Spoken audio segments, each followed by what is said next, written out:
Welcome to another edition of Ian Cameron's Football Frenzy. This is a special edition of the show, College Football Playoff, first round preview edition of Ian Cameron's Football Frenzy. And we will talk and tee up all four first round college football playoff games taking place this weekend, the inaugural 12-team playoff. We've been hearing for years how it was going to go into effect, and finally we are going to see it unfold for the first time starting tonight. We've got Indiana, Notre Dame on Friday night, 3 games on Saturday, SMU, Penn State, Clemson, Texas, and Tennessee, Ohio State. Philip Nelson with me to help break these games down. Phil, we've talked a lot of NFL, you and I. Excited to hear you talk a little college ball for the first time. Well, we actually did some college previews before, but during the season, it's going to be nice to talk a little college football now with you. Yeah, absolutely. I'm really excited to see how this thing plays out. I think the selection committee made majority decisions correctly here. So I think this is a good little setup, and it's going to be exciting to see how this thing unfolds. Do you have any sympathy for the Alabama people that still say, hey, we beat Georgia and we had these top 5, top 10 wins and look at what we did? I'm sorry, though, you also, while that's nice and your strength of schedule, like I said, you had some good wins, but losing to Vanderbilt, man, as 3 touchdown favorites, losing to Oklahoma as massive double-digit favorites, teams that Vanderbilt's okay, but Oklahoma's way down from years past. Those are bad losses. You have to be penalized for them. Yeah, right. Absolutely. And I think that's a good point there. You know what? They could make that argument, but at the same time, they didn't do anything to deserve to get in, especially with those 3 losses. I mean, the Oklahoma loss was really bad on my end. So, you know what? Honestly, I think that South Carolina was probably more deserving than Alabama to get in, but I don't have a lot of sympathy because Alabama could have controlled this a little bit more and earned their way in more so than what they've shown throughout the year. There he goes. He's got the ECU hoodie on, by the way, Phil. Oh, yeah. Playing days. Yeah. The number 9's actually fallen off. This is probably from 2015. So you know what it is. That's what happens now. When some article of clothing's been around a long time, you're right, or you haven't worn it for a while. Yeah, sometimes it'll start just crumbling and falling apart right before your eyes. Who is going to crumble and fall apart before our eyes this weekend in the college football playoff? That's the big question. Our first matchup on Friday night. Now, there's been snow falling in South Bend at Notre Dame Stadium for the last 24 hours. From all indications, there could be, I guess, some snow squalls at lake effect snow or localized snowfall during the game, but a lot of forecasts I've looked at say just cloudy, no precipitation during the game. The winds will be light to moderate, but nothing heavy, and it is going to be cold. That is the one thing, but I don't think it's going to be this massive blizzard and whiteout and snow falling through the entire game, wind whipping up like crazy as some people may think. But nevertheless, it's an intriguing game. It's the first time since 1990 that Indiana faces Notre Dame. Notre Dame 7.5-point favorites, 51 being the total in this game. You've already heard me talk about all these games. If you watch our Monday show, Hitting the Books, me and Connor Mack, my good friend, we talk about all the college football games every Monday. So if you watch that show, you already know where I stand on this game. So we're going to switch it up. Usually I'm the one that talks for, it feels like eons and 2 hours before poor Philip gets a word in previewing all these games. But we're going to switch it up today. We're going to let Philip have the first chance to talk about these games. So I've given my thoughts on it, and I'll chime in after. But, Phil, what do you think here? It's a great matchup. The only thing I'll say to lead you in here is I think one of the key matchups is going to be Jeremiah Love and the great Notre Dame run game. Not to mention Riley Leonard, who's an athletic dual-threat quarterback, can make plays with his legs against what Indiana's clear strength on defense is, and that's stopping the run. Right. And I think that's going to be a big-time battle. That run game of Notre Dame and that run defense of Indiana that's going to determine things. And also, the protection that Curtis Rourke, my fellow Canadian quarterback here for Indiana, gets, because he didn't get a lot of it against Ohio State. And you saw, obviously, when pressure gets to any quarterback, they're not going to play well. They're going to struggle. Can they protect him here against this Notre Dame front?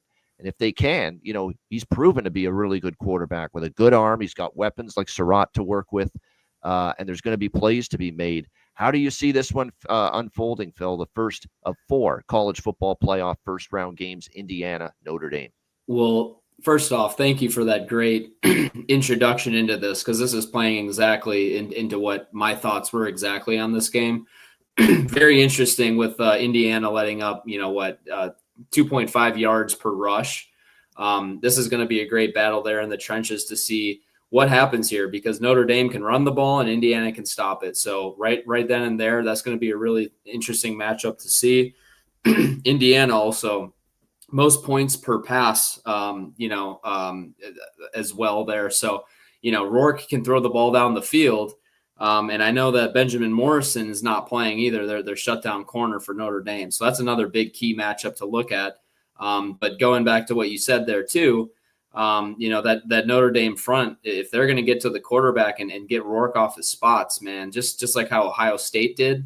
I watched that game full and through, and boy, Indiana looked just outmatched there. And the one argument also I have is just, Indiana, I'm not sure. Do you know what their strength of schedule is? Because I know Notre Dame's was 60th, so it just isn't great. Indiana's is worse. Indiana's is definitely Okay. worse. I think it's closer to the 80s or 90s, if I'm Yeah. not mistaken, with their strength of schedule. But my Right. point all along was, why is everyone going overboard, ripping Indiana for their poor strength of schedule, and not enough people are talking about how light it is for Notre Dame? Exactly. Where Yeah. Notre Dame, let's be honest, how many great offenses, how many great quarterbacks have they played lately? You look, and they, by the way, Georgia Tech, it's going to look like, they played a pretty good team there. That was a good win. Well, Haynes King didn't play in that game. Right. Haynes King was injured the day that Notre Dame played Georgia Tech. And that backup quarterback for the Yellow Jackets, I remember, he was not good. So you look at it, and the last really good offense and quarterback I think you could say Notre Dame played was USC. I'm talking about a passing game. Obviously, Army's formidable. They've had an incredible year. Bryson Daly, awesome stuff. I'm talking about a quarterback that could throw the football. Was probably USC and Jaden Mayava, who they faced that day, and they struggled. They gave up points. They let USC move the football pretty well in that game. So if we're going to yell and scream about Indiana's weak strength of schedule, you got to be fair and do the same with Notre Dame. Exactly. And that's where I was going with that too. I honestly think that these are probably two of the more, I don't want to say weak, but the weaker teams in this playoff. And part of me was thinking, man, after that Ohio State blowout, I wasn't Maybe sure. they prove us wrong, because we do think of them as weaker schedules, and they weren't tested like some of the other playoff teams. Yeah. Maybe they show that they're not weak and they go on a run here in the playoff. I think, you can definitely use the word weak. I would say untested. And we're going to see what they're made of here. In these playoffs moving forward, whoever comes out of this one. But just the way that Ohio State handled Indiana, though, I mean, wow! That game was. I was really. I wasn't expecting Indiana to win that, but I thought that they were going to play better in that game, and that's something that I'm leery about with this one. The other thing too, which I don't really know. If Indiana can in fact stop the run here.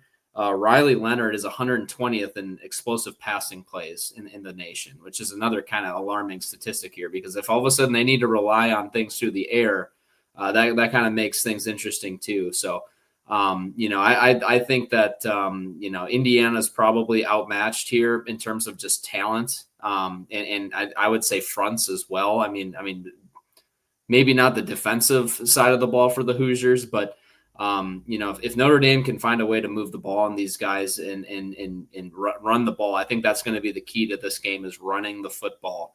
So that'll be really interesting. And then it'll also be another key to the game is protecting Rourke, because he can sling the ball around. So those are the two things to look for here. Boy, I don't know if I'd want to lay down 7.5 though for the Irish. I'm not really sure on that, and I'm curious to see your thoughts on that too. Yeah, I mean, people probably already know if they watch the Monday show, but at above 7, I took Indiana plus the points in this game. And actually, you know what? The graphic, that was the number in this game when we recorded the show on Monday. It's actually gone down to 6.5. Yeah. So I'll say this: if you like Notre Dame, you're now getting a great number. Right. You can take Notre Dame now at minus 6.5 here in this game. And it's one of those deals where at 6.5, I don't like Indiana nearly as much, obviously. To get the key number, because I could see this being a 7-point Notre Dame win. Totally wouldn't shock me. But the way I see it is, to me, we're going to find out too if Indiana has learned something from the Ohio State game. Was that just the stage they weren't ready for it? the big moment like that, the big game, and what I like here is Curt Cignetti has historically, he's been around the block a long time. James Madison in the FBS previously before getting the Indiana job, FCS for years. And the one thing you go back and look is that when he's had extra time to prepare, his bowl game record's exemplary, his FCS playoff record, and those are all with extra time to prepare, has been excellent. So we're talking about a coach that historically has done a very good job when he's had more than a week to get ready for a game. I think that matters here, especially when you look at the other side and Marcus Freeman is still trying to, I think, win his signature game here as head coach of the Notre Dame Fighting Irish. Not saying that he's not capable or that his team's not capable, but I think from a coaching standpoint, we've got a clear track record of Curt Cignetti being very good in these spots. Mm-hmm. And you factor that in, and that's something to consider. And like I said, when you look at Indiana, I thought the protection, and Ohio State does have one of the better defensive fronts in the country. And Indiana, for the first time this year, their O-line looked kind of overwhelmed. I'm not sure Notre Dame is going to bring that same pop, from the defensive front. I think they're going to do a better job in protection. They know they have to. And if Curtis Rourke gets time to find Omar Cooper, Elijah Surratt, and if suddenly you can throw the ball, then it opens up the run game too for Ellison, and things start to happen. The big thing here for Indiana is, can their defensive line match up in the trenches against Notre Dame? Because the Notre Dame O-line is good, and they've been able to just run downhill with Jeremiah Love and then Leonard in the RPO quarterback run game as well. And if Indiana's going to have a hard time in the trenches, getting off the blocks and trying to, get into those lanes to stop the run, then it's going to be a potential long night, at least for the Indiana defense. I like the over here in this game. Now, I know the total's coming down, and I figured it would. This was 52. It's down now to 50.5. I'm even starting to see 50s appear. People just assume, I think, that because they saw a snow-covered Notre Dame stadium on Twitter X this morning on the Notre Dame account, that it's just going to be a weather game and bet the under. Well, first of all, and I've said this for years on the NFL show too, snow doesn't affect the game going under. It doesn't. In fact, I think the snow games, quite honestly, even when the snow is falling, it's harder to tackle. I think it's more difficult for defenses. They start slipping and falling. I don't find snow or rain truly impact scoring all that much, unless it's like whiteout for snow or it's just a torrential downpour for rain and the field's just soaked. If neither is the case, I don't think rain or wind impacts totals much. It's wind. It's always been wind that impacts totals more often, especially the teams that rely on the heavy passing attack. So that's what and the wind doesn't look too bad. I don't see snow in the, a 15% chance of precipitation, in South Bend tonight. I don't see this as this massive weather game. It's going to be cold. There's no doubt, but this is Indiana. This is Notre Dame. These are kids that should be, kind of used to more colder conditions. So I think the offenses do have advantages here. And, what I'll do is, look, I'm already in on the over. If it drops further, I'll just add more before kickoff. If I can get 50 or even 49, maybe even it'll show up if people just go a little overboard, in my opinion, betting under based on potential weather issues, then I'll just grab over later on at an even better number. That's where I'm at with that. I agree. I was leaning towards the over as well. I think that Cignetti is going to come out with a great offensive plan. I think Notre Dame should be able to move the ball as well. So I love the over as well. And like you said, I don't think snow, that's not going to play a factor in this game, especially with these kids being from there. They're prepared for this. So I agree. And you know what? The other thing too, I totally agree as well. -6.5, I'd feel a lot better with Notre Dame, but +7.5, I think I'd lean Indiana. So it's going to be I think it's going to be a touchdown type game. So I think that's kind of where we're at. All right, we turn to Saturday. This is the first of a triple header on Saturday, and you throw these 3 playoff games in college on Saturday with the 2 NFL games, which we talked about yesterday. And we're going to have ourselves one hell of a Saturday of football. There's no doubt. We got SMU, Penn State, 8.5-point favorites, 54 the total here in this game. I think one of the keys here for this matchup is obviously that SMU offense against an SMU defense that has been okay against the run, but I guarantee you they have not seen a rushing game with Katron Allen and John Singleton and There's just a slew of backs that can run the football and run it effectively here for Penn State. Is SMU in the trenches going to be able to, match up? It's going to be a big question here. On the flip side, was Penn State's defense exposed a little bit, or is Oregon just with Gabriel and the weapons they have and the great run game? Was it just all that speed as well? Was it just too much for Penn State to handle? Because it was alarming, Phil, to see Penn State's defense just absolutely ripped apart by Oregon in that Big Ten championship game. And, SMU, they've got a mobile quarterback in Kevin Jennings, the kind of quarterback that, like Gabriel, that gave them fits in the Big Ten championship game, that can move and make plays outside the pocket. I think definitely when after a slow start, you saw that SMU offense come on strong against Clemson. So that's going to be interesting to see if that Penn State defense, which has been pretty good this year, but you start to, look at their overall body of work. And, we saw them struggle against Oregon. I know there was the game against USC and Miller Moss early in the year where really wasn't a great defensive effort from them. Have they been hoisted up on facing weaker offenses, weaker quarterbacks potentially at times, or is this a legitimately elite Penn State defense? Because at times they've looked elite, but there's also been those times where, there's Oregon scoring at will. There's USC moving the football pretty well against them. I don't think their defense was anything spectacular when they played Ohio State earlier this year as well. So that's an interesting matchup.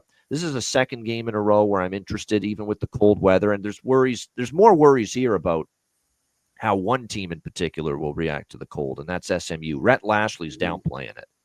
He's saying it's no big deal. Our kids are ready for this. Don't be worried. Even though we're from Dallas, Texas as a school, we're not going to be in shock and awe based on how frigid it's expected to be at Beaver Stadium in Happy Valley on Saturday.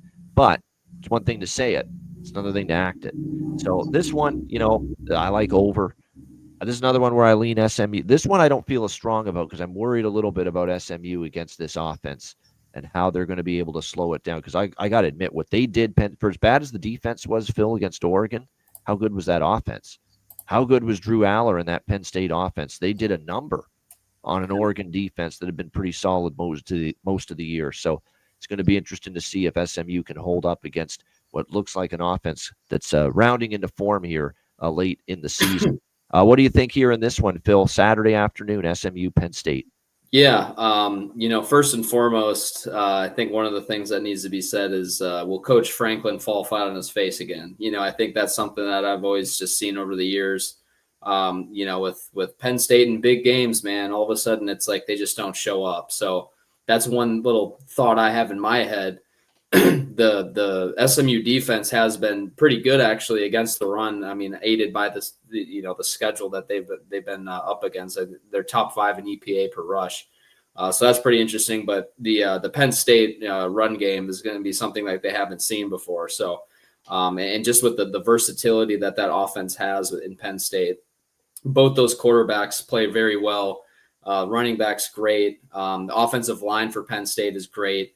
Home field advantage, all this stuff. I mean, I think SMU is going to be a little bit outmatched here with Penn State, but if they can move the ball, that's going to make things pretty interesting here. So for the most part, statistically, it seems like a pretty even matchup.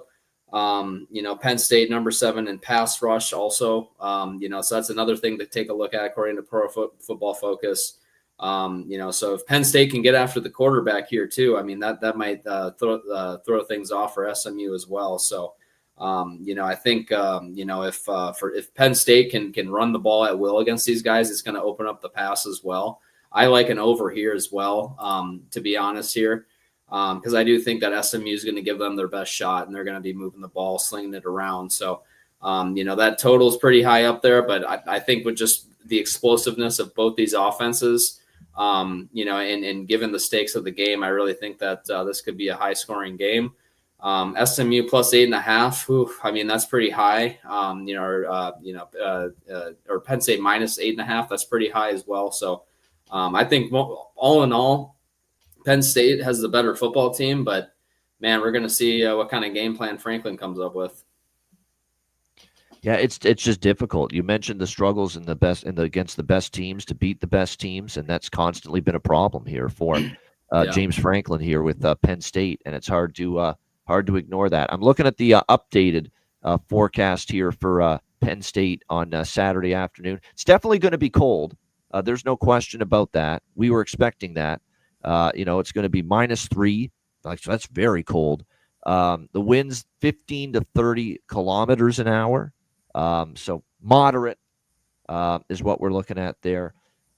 Sunshine and partly cloudy. There's going to be no precipitation.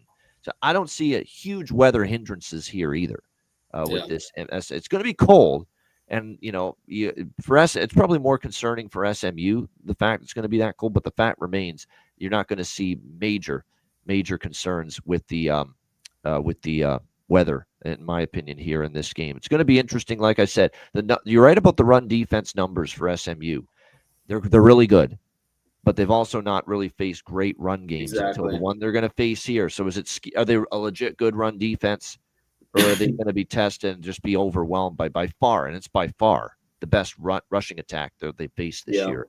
What they're going to see here with Penn State, that's definitely going to be an interesting dynamic. But yeah, there's no doubt the issues for I think coming into that Oregon game, and of course they lost that game in the Big Ten championship. We were talking about James Franklin like 1-17, 5-12. 1-17, 5-13 against the spread in Mm. these games against like top 5, top 10 opponents. Just dreadful in his Yeah. Penn State tenure. So that's tough. That's one of the reasons why I'm a little leery laying the 8.5 there.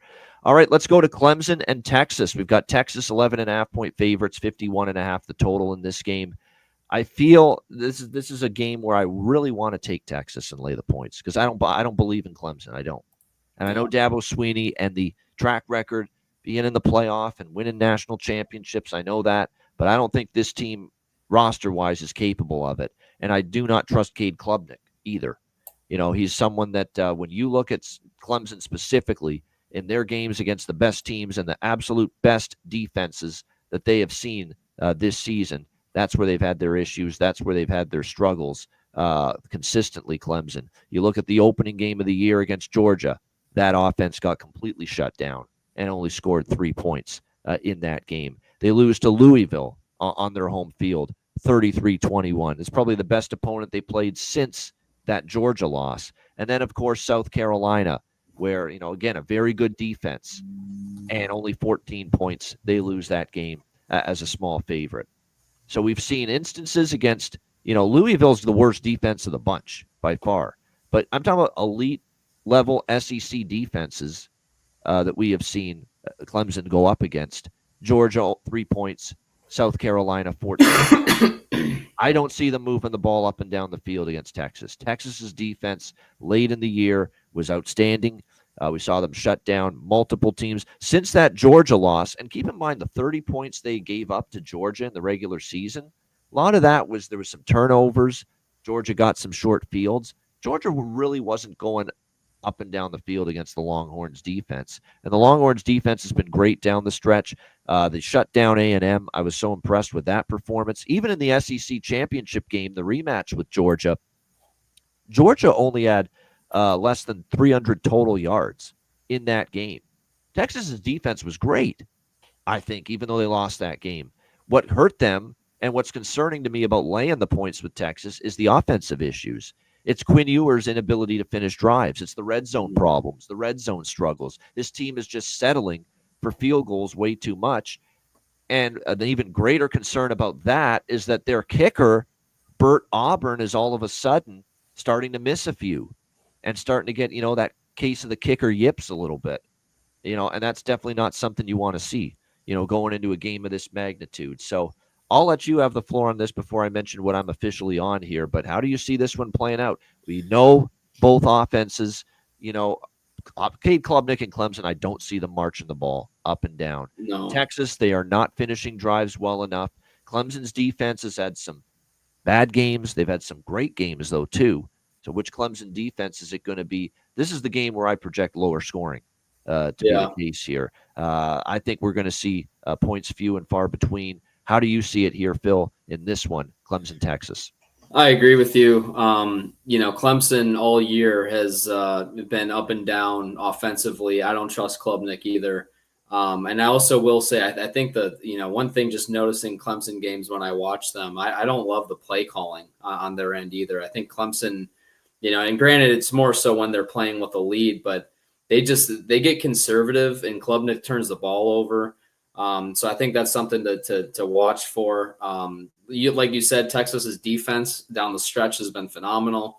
Clemson's been all over the place. They haven't consistently strung anything together for the most part. And so, do I think they're going to figure it out against Texas on the road? No. I agree with you too on this being a kind of a lower scoring game, just given the fact that Texas can't finish drives. That's another thing to look out for. But for the most part, I think Texas just, the home field advantage, just their talent offensively, being able to move the ball. I think that Texas will be able to get some points up there. Will Clemson be able to keep up? No. This is also a game, too. I agree with you. This is something where I'd be more willing to lay the points with the Longhorns here. I just don't think Clemson has shown it enough consistently for me throughout the year. And that's kind of where I'm coming from on that one. See, what I fear in this game is Texas Texas is great defensively. Clemson gets shut down, but they win 23-13 or something. And if that's the case, guess what? They're not going to cover because they're laying 11.5, 12 here in this game. Right. The bet that I really like as someone that wants to fade Clemson here is Clemson team total under 20.5. That's what I like. I think that is the best approach in this game. If you lean Texas you can lay the points if you want, but I am leery of it because can you build enough of a margin when your offense clearly is having problems punching in touchdowns and finishing in the red zone right now? Right. Been the indictment of Quinn Ewers. So I do expect them to move the ball a little bit better than Clemson does. But again, it's about finishing your drives with touchdowns if you're going to cover a number like this, Wisner and Blue are going to have to be able to run successfully. Clemson will see if they can stop the run. And more than anything, Quinn Ewers, make some plays to your receivers. I think you were kind of off the mark. And Isaiah Bond, the Alabama transfer, actually may not play in this game. So they could be down one of their weapons, Texas, at receiver. But you still have Matthew Golden, DeAndre Moore, Ryan Wingo, Silas Bolden. You do have a lot of options. You have the great tight end, Gunnar Helm, as well for this Texas team. So there's still a lot of options, but Quinn Ewers got to do a better job hitting them. I thought he was a little off the mark, especially in the SEC championship game. So I think if you like Texas, you can lay the points, and I might still lay the points a little bit, but definitely going to put more of the money on the Clemson team total, under 20.5. We have two clear pieces of evidence that Clemson's offense doesn't work against the best defenses in the country. 3 points against Georgia, 14 points against South Carolina. And if that holds up again, they're not coming close to 20.5 points, to go over that number. So that's what I like more than anything, is that team total over 20.5 for Clemson in this game. I think that's the best way to approach it. You know what's amazing when I look at this roster to Clemson, we talk about how the offense might struggle here. I think one of the reasons is there's not those same game breakers at wide receiver, those legit jump off the page elite talents that they have had at the wide receiver spot in years past. This year they didn't have it. Really, last year they didn't have it either. I mean, this is a university. This is a program that's churned out Sammy Watkins and DeAndre Hopkins and Hunter Renfrow and T. Higgins. And, all these great receivers that have become big time in the NFL. I don't see those kind of players right now the last couple of years for Clemson at wide receiver. I think that's been a big bit of an issue with them too. Do you agree with that? Yeah, absolutely. I do. Yeah, that's just, to me, I look at the guys they have here this year. None of them to me are quite in that stratosphere of guys that are surefire, going to make it, going to be big in the next level. I don't see it. Yeah, lack of weapons doesn't help. That's for sure. So as a quarterback, you can relate 100%. Oh, yeah. No doubt about that. All right, our final game for the college football playoff first-round matchups, Tennessee and Ohio State on Saturday night. Ohio State 7.5-point favorites, 47 the total. There is no team this weekend that is under more pressure to get off to a good start than Ohio State.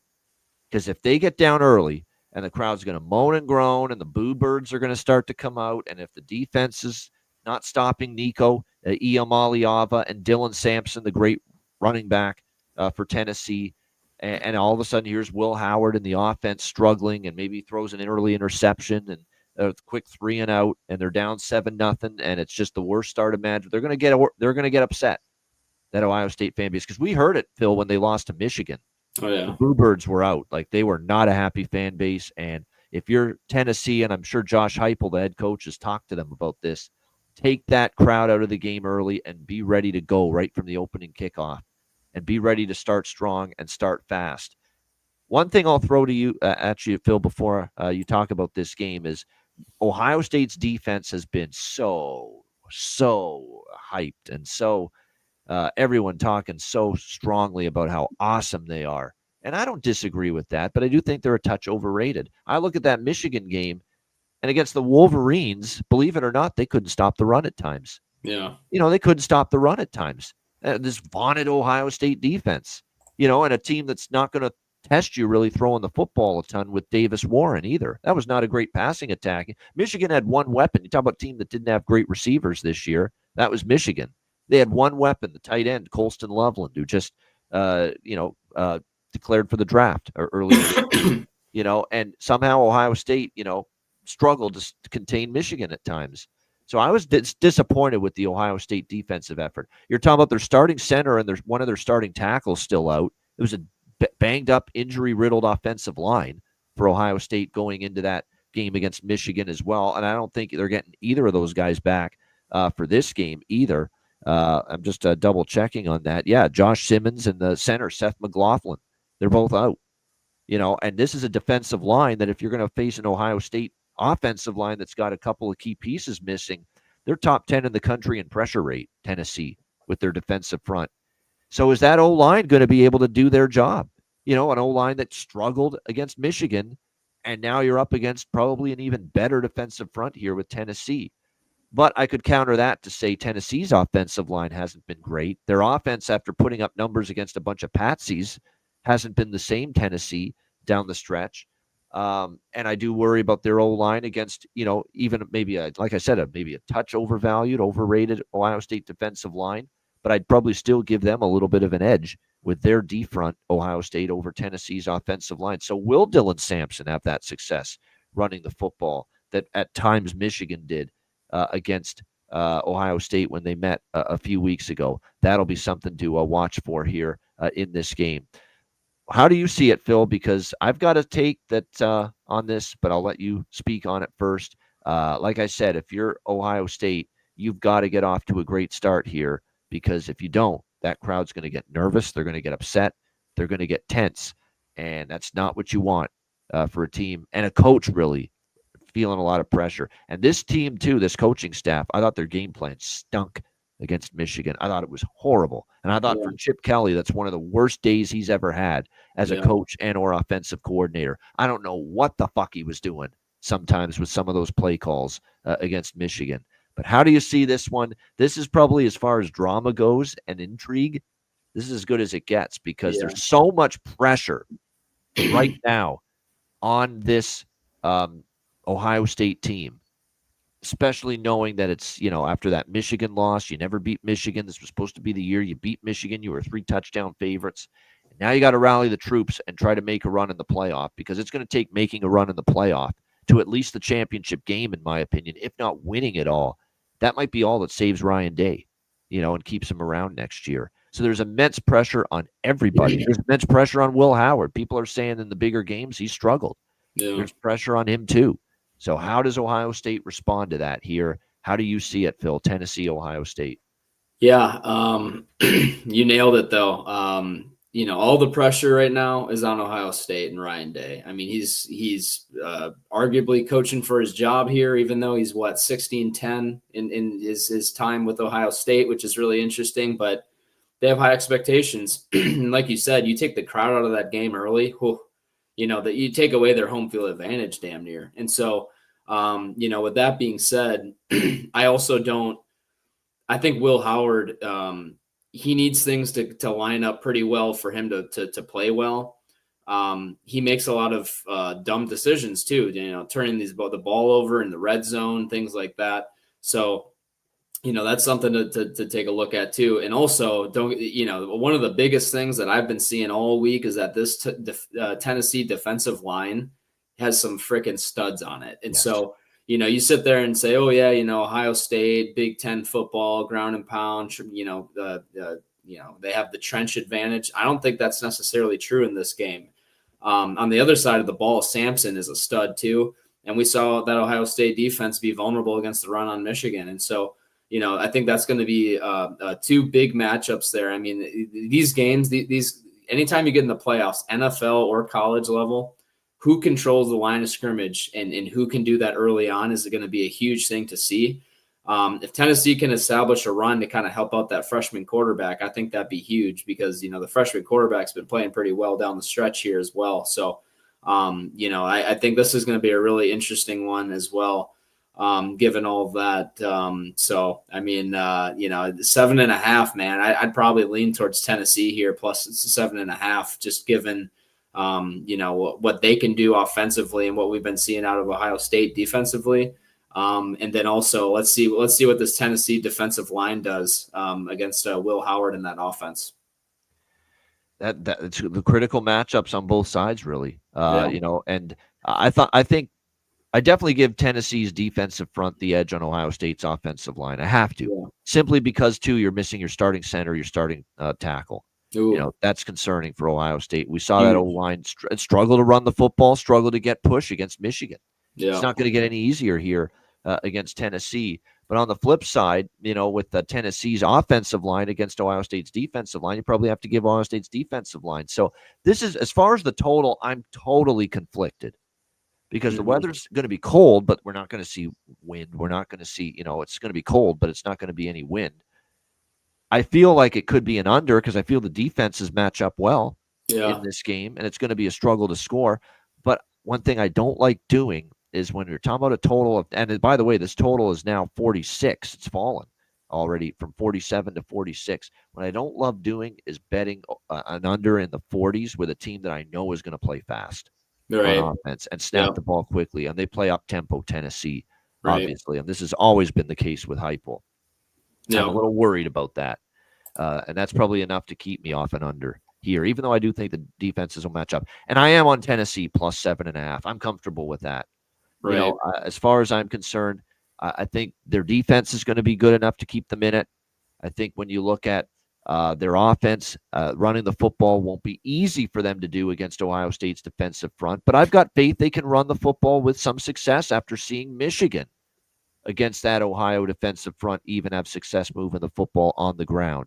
And that means you're going to get first downs, you're going to sustain drives, more time's going to come off the clock, and it's going to be even harder then for Ohio State to build margin. And that's going to be something. If you're Ohio State, here's your pathway to winning and maybe covering in this game as 7.5-point favorites. If you block the Tennessee defensive front, easier said than done because they're top 10 in pressure rate and you've got a couple injuries on the O-line. But if you can, Tennessee's secondary is ripe for the picking. They don't have a great secondary. They don't. If you give your quarterback time in the pocket to find receivers down the field, you're going to be able to make plays against Tennessee. That is the clear weakness of their defense. So can they get protection? And if they can, for Will Howard, I don't know. You got two pretty good receivers in Jeremiah Smith, the freshman, who's been awesome, and Emeka Egbuka, who's been here forever. If Carnell Tate's pretty good too. Right. You got weapons, and that could be where it gets away from Tennessee. If they don't get to Will Howard, if they can't get to him, because to me the secondary is the clear weakness of this team, especially on defense. Yeah. And, just another little thing, just talking about Tennessee's, their receivers versus the Ohio State secondary. It just seems like Tennessee kind of relies on their receivers getting into space and the quarterback being able to make a single decision read. So, when that timing gets broken up is when it appears to kind of go awry for that Tennessee offense in the pass game. And, another interesting stat that I actually found here was so just comparing the Ohio State defense, because, they're probably the most comparable to Georgia and Alabama. And so Tennessee in their last 6 games versus Georgia and Alabama has averaged 22.7 points. In their 27 other regular season FBS matchups, Tennessee's averaged 41. So there's a huge drop off there on a comparable defense there. And so, I think that's just kind of it just goes to show when they get somebody who can, play a little defense, guard those receivers, and force the quarterback to look past his first read.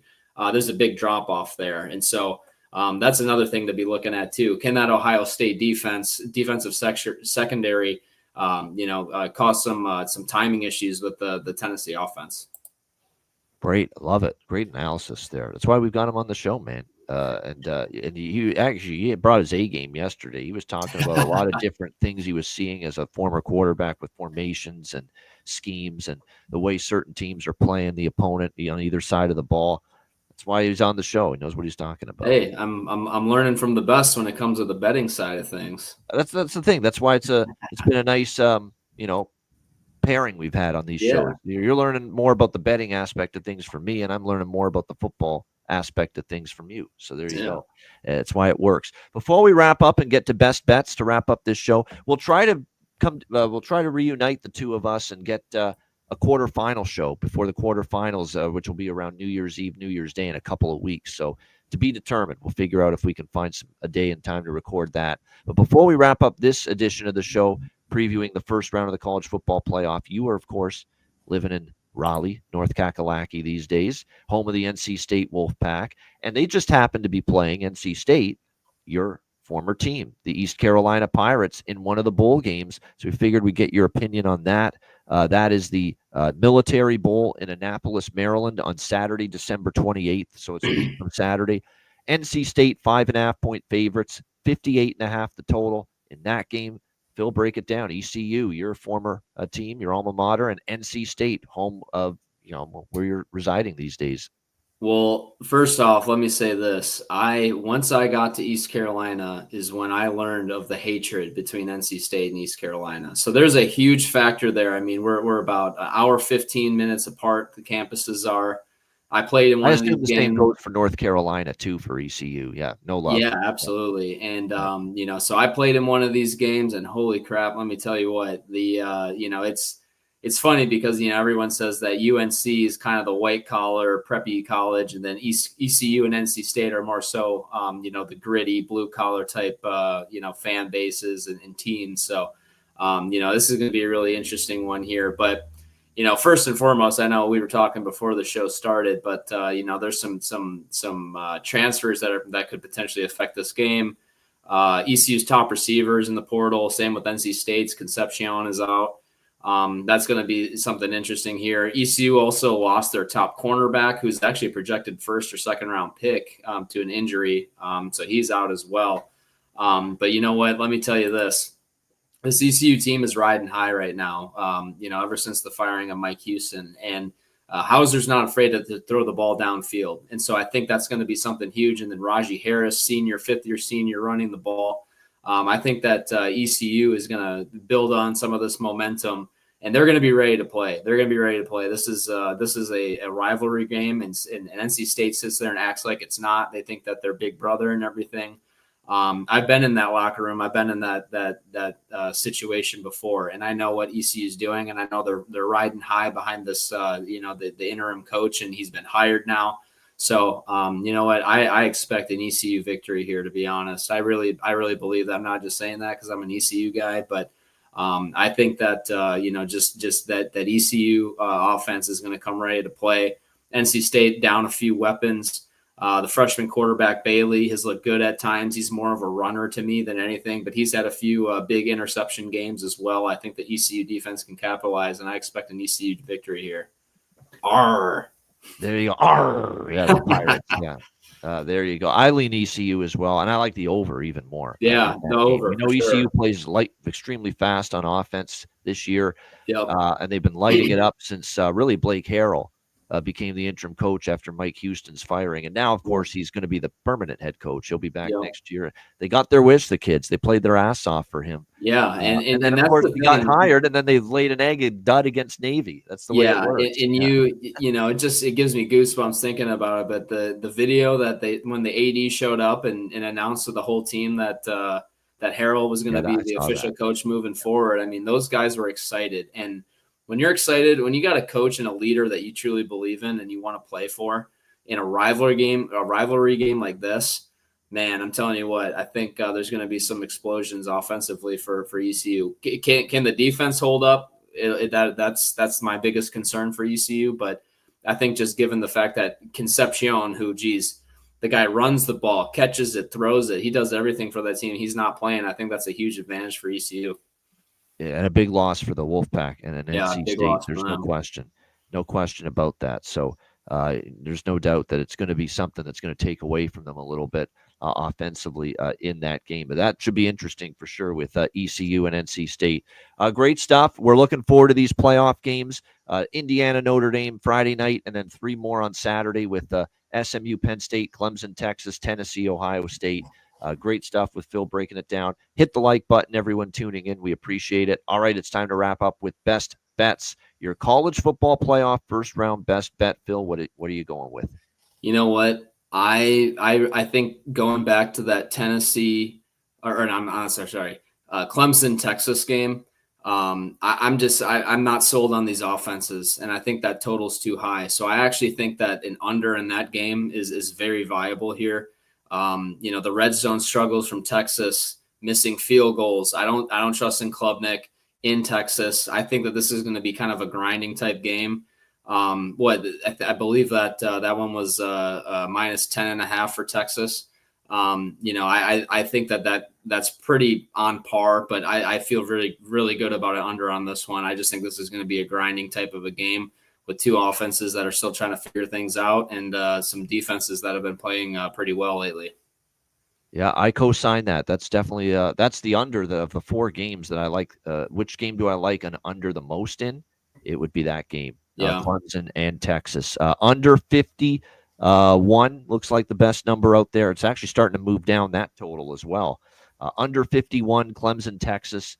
Best bet here for Philip Nelson for the first round of the college football playoff. My best bet's going to be Tennessee plus 7.5 against Ohio State.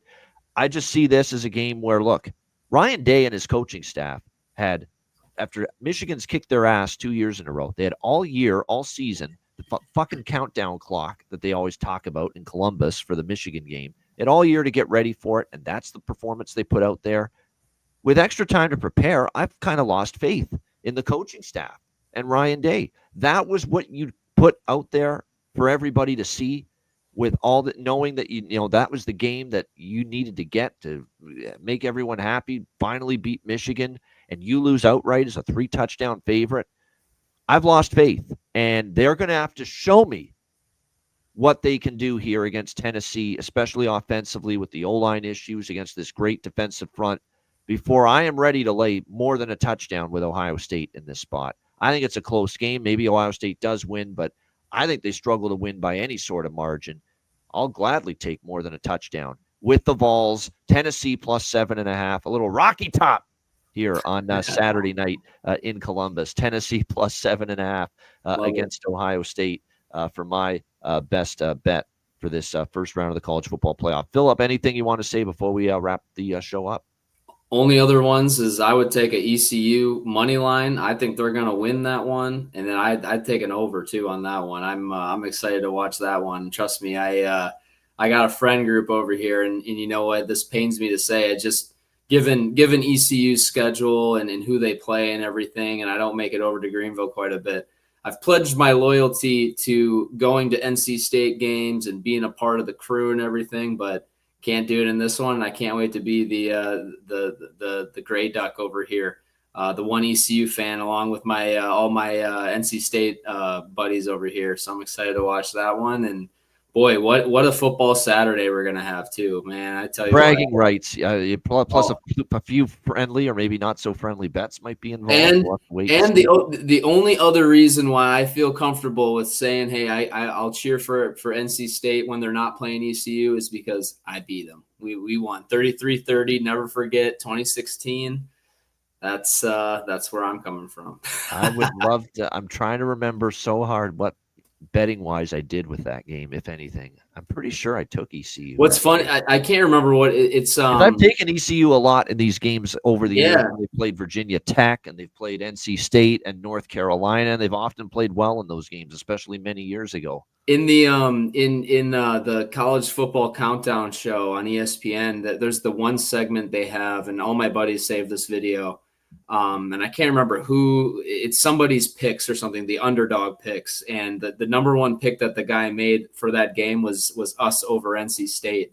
And so I'll always remember that, and I have that video saved on my phone. But that's awesome. It's that was one that people the upset alert on was the ECU NC State game 2016. I'll never forget that, especially because that's when my wife and I started dating a day after that. It took me beating NC State for her to actually want to date me. So You had to actually get the job done and win a big time football game. exactly. And says, all right, then I'll give you. Then I'll go for a ride with you at that Fast point. forward 8 years, we're married and have a child. It just took beating NC State.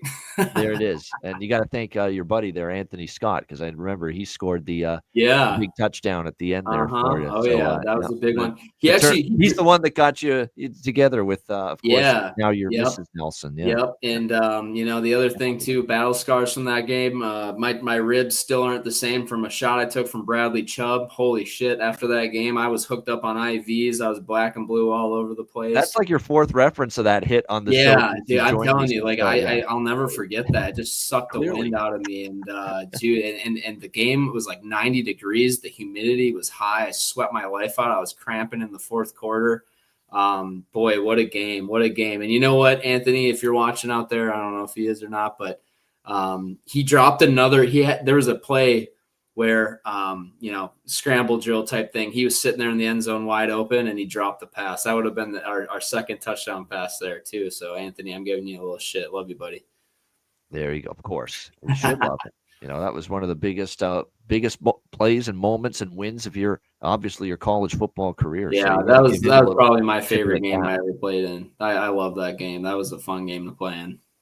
Yeah, I will look it up, but I will see because I send all my bets to everyone via email, and I know Philip receives them as well. I'm going to look up because I'm sure it's still somewhere like from 8 years ago, September 10, 2016. Yeah. My betting card for that day, and I'm sure ECU was on it.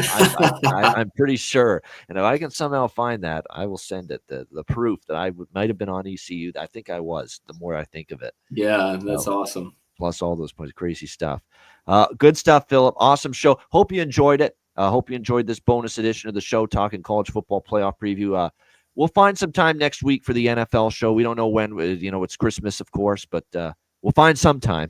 Yeah, squeak it in over the course of next week. So we'll join you again for that. For Philip Nelson, I'm Ian Cameron. Enjoy the first round of the college football playoff. Enjoy the games and good luck. And we will see you again next time right here on Ian Cameron's Football Frenzy.